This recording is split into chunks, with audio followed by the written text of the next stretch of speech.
Hello दोस्तों, आपका एक बार फिर से स्वागत है आपके अपने यूट्यूब चैनल में। दोस्तों, आज मैं जीएस के 20 क्वेश्चन फिर से लेकर आया हूं, जो कि पिछले किसी न किसी एग्ज़ाम में पूछे गए हैं।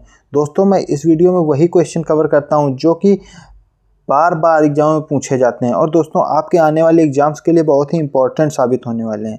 तो दोस्तों, अगर आपको वीडियो पसंद आए तो वीडियो को लाइक कीजिए, अपने दोस्तों के साथ शेयर कीजिए और अगर आप मेरे चैनल पर नए हैं तो चैनल को सब्सक्राइब कीजिए। तो चलिए दोस्तों, शुरू करते हैं।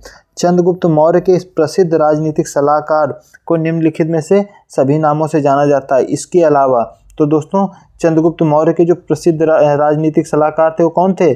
चाणक्य थे। चाणक्य को किस नाम से जाना जाता है? चाणक्य नाम से जाना जाता है, विष्णुगुप्त नाम से जाना जाता है और कौटिल्य नाम से जाना जाता है। दोस्तों, लेकिन किस नाम से नहीं जाना जाता? तो दोस्तों, समुद्रगुप्त नाम से नहीं जाना जाता। तो इस क्वेश्चन का सही आंसर हो जाएगा समुद्रगुप्त। दोस्तों, चाणक्य की एक पुस्तक है जिसका नाम है अर्थशास्त्र। क्या नाम है? अर्थशास्त्र। दोस्तों, ये क्वेश्चन बहुत पूछा जाता है। अर्थशास्त्र के जो लेखक हैं वो कौन है? चाणक्य हैं। लेकिन ये जो अर्थशास्त्र पुस्तक है, नाम इसका अर्थशास्त्र है, लेकिन ये किससे संबंधित है? राजनीति से संबंधित है। किससे संबंधित है? राजनीति से संबंधित है। चलिए दोस्तों, अगले क्वेश्चन की ओर चलते हैं। योग दर्शन के प्रवर्तक कौन थे? महर्षि जैमिनी थे, स्वामी रामदेव थे, महर्षि पतंजलि थे या महर्षि अरविंद थे? तो दोस्तों, इस क्वेश्चन का सही आंसर हो जाएगा महर्षि पतंजलि थे। अगले क्वेश्चन की ओर चलते हैं। भारत में राजनीतिक सुधारों के लिए आंदोलन शुरू करने वाले भारतीय राजनेता थे। कौन थे? सुब्रमण्यम अय्यर थे, राजा राम मोहन राय थे, आनंद चार्लू थे, महात्मा गांधी थे। दोस्तों, कौन थे? राजा राम मोहन राय। कौन थे? राजा राम मोहन राय। तो इस क्वेश्चन का सही आंसर हो जाएगा ऑप्शन बी। अगले क्वेश्चन की ओर चलते हैं। लॉर्ड डलहौजी ने अवध को कब्जे में ले लिया था। दोस्तों, लॉर्ड डलहौजी की एक नीति पूछी जाती है बहुत ज़्यादा। कौन सी थी? राज्य हड़प नीति, डॉक्ट्रिन ऑफ लैप्स। तो दोस्तों, इस क्वेश्चन का सही आंसर क्या हो जाएगा? 1854 में अवध को कब्जे में लिया था, या 1856 में लिया था, या 1857 में लिया था, या 1858 में? दोस्तों, कब लिया था? 1856 में। कुशासन का आरोप लगाकर इसको अपने कब्जे में ले लिया था। चलिए अगले क्वेश्चन की ओर चलते हैं। आर्य समाज की स्थापना किसने करी थी?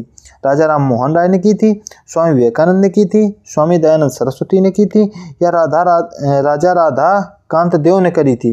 तो दोस्तों, किसने की थी? स्वामी दयानंद सरस्वती ने। आर्य समाज के संस्थापक कौन थे? दयानंद सरस्वती। और दोस्तों, अगर ब्रह्म समाज पूछे तो ब्रह्म समाज के संस्थापक कौन थे? ब्रह्म समाज के इसके संस्थापक थे राजा राम मोहन राय। दोस्तों, अगले क्वेश्चन की ओर चलते हैं। चिल्का झील स्थित है। दोस्तों, चिल्का झील कहाँ पर स्थित है? पश्चिम बंगाल में स्थित है, आंध्र प्रदेश में स्थित है या फिर उड़ीसा में स्थित है या तमिलनाडु में स्थित है? तो दोस्तों, चिल्का झील कहाँ पर स्थित है? उड़ीसा में स्थित है। कहाँ स्थित है? उड़ीसा में। अगले क्वेश्चन की ओर चलते हैं। पश्चिमी विक्षोभ जिस कारण उत्तर पश्चिम भारत में बारिश होती है, उसका उत्पत्ति स्थल कहाँ पर है? काला सागर में है, कैस्पियन सागर में है या भूमध्य सागर में है या अरल सागर में है? तो दोस्तों, पश्चिमी विक्षोभ जो उत्पन्न होता है जिसके कारण उत्तर पश्चिम भारत में बारिश होती है, वो कहाँ होता है? भूमध्य सागर में। कहाँ होता है? भूमध्य सागर में। अगले क्वेश्चन की ओर चलते हैं। ग्रीनलैंड कहाँ स्थित है? दक्षिणी प्रशांत महासागर में, हिंद महासागर में, कैरेबियन सागर में, उत्तरी अटलांटिक में? तो दोस्तों, कहाँ पर स्थित है? उत्तरी अटलांटिक सागर में। ये कनाडा के पास स्थित है। ग्रीनलैंड कहाँ पर है? कनाडा के पास है। अगले क्वेश्चन की ओर चलते हैं। किसी विशेष भौगोलिक क्षेत्र में पाए जाने वाले पशु साम्राज्य को क्या कहते हैं? दोस्तों, फ्लोरा कहते हैं या फौना कहते हैं या बायोस्फीयर कहते हैं या उपयुक्त में से कोई नहीं? तो दोस्तों, क्या कहते हैं? फौना कहते हैं। क्या कहते हैं? फौना। अगले क्वेश्चन की ओर चलते हैं। कौन सी नदी पूर्वी चीन सागर में बहती है? मेकांग नदी, गंगा नदी, पर्ल नदी, यांगसे नदी? तो दोस्तों, कौन सा होगा? मेकांग नदी। मेकांग नदी जो है पूर्वी चीन सागर में गिरती है। अगले क्वेश्चन की ओर चलते हैं। निम्नलिखित में कौन सा भारत में पंचायती राज की 3 स्तरीय प्रणाली में एक स्तर नहीं है? तो कौन सा है? ग्राम पंचायत, पंचायत समिति, जिला परिषद या नगर परिषद? दोस्तों, आपको पता है कि 73वें संविधान संशोधन द्वारा अनुसूची 11 जोड़ी गई। कौन सी जोड़ी गई? अनुसूची 11। तो अनुसूची 11 में तो अनुसूची 11 जोड़ी गई। अनुसूची 11 में त्रिस्तरीय पंचायत थी, पंचायत समिति थी, जिला परिषद थी। दोस्तों कौन सी नहीं थी? नगर परिषद नहीं थी। दोस्तों इस क्वेश्चन का सही आंसर क्या हो जाएगा? नगर परिषद। क्या हो जाएगा? नगर परिषद। ऑप्शन डी सही है। अगले क्वेश्चन की ओर चलते हैं। संविधान सभा के पहले अध्यक्ष कौन थे? तो दोस्तों संविधान सभा के पहले, दोस्तों इसमें दो क्वेश्चन पूछे जाते हैं। एक पूछा जाता है कभी कभी अस्थायी अध्यक्ष, संविधान सभा के अस्थायी अध्यक्ष कौन थे? तो कौन थे? डॉक्टर सच्चिदानंद सिन्हा।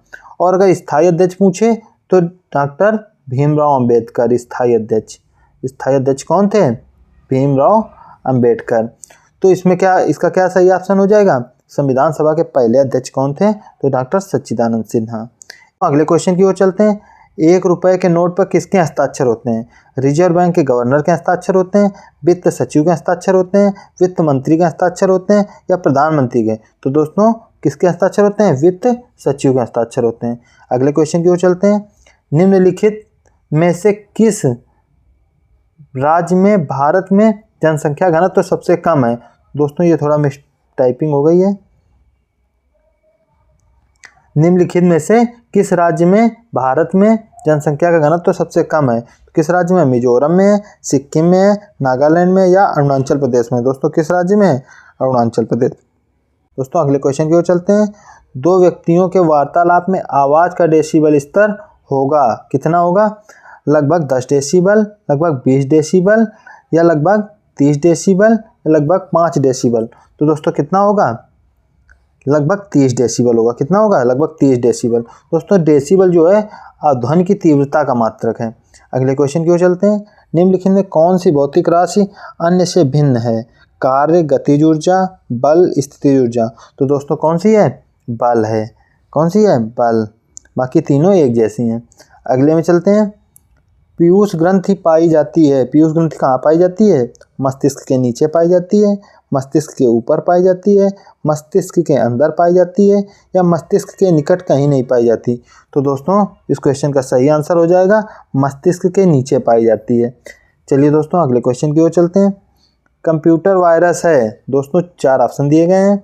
ऐसा कंप्यूटर प्रोग्राम जो स्वयं की प्रतिलिपियां बना सके, ऐसा वायरस जो मनुष्य के स्वास्थ्य को प्रभावित करे, उपयुक्त दोनों, उपयुक्त में से कोई नहीं?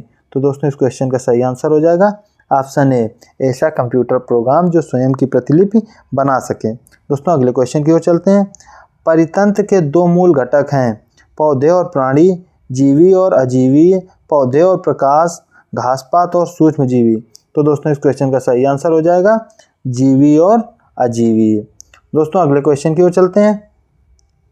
ये लास्ट क्वेश्चन है। निम्नलिखित में से कौन सी नदी उत्तर प्रदेश में बीहड़ों का निर्माण करती है? दोस्तों बीहड़ को रैवनी भी कहा जाता है। तो कौन सी नदी है? यमुना नदी है, हिंडन नदी है या फिर गोमती नदी है या गंगा नदी है? तो दोस्तों कौन सी नदी होगी? यमुना नदी। कौन सी नदी है? यमुना नदी।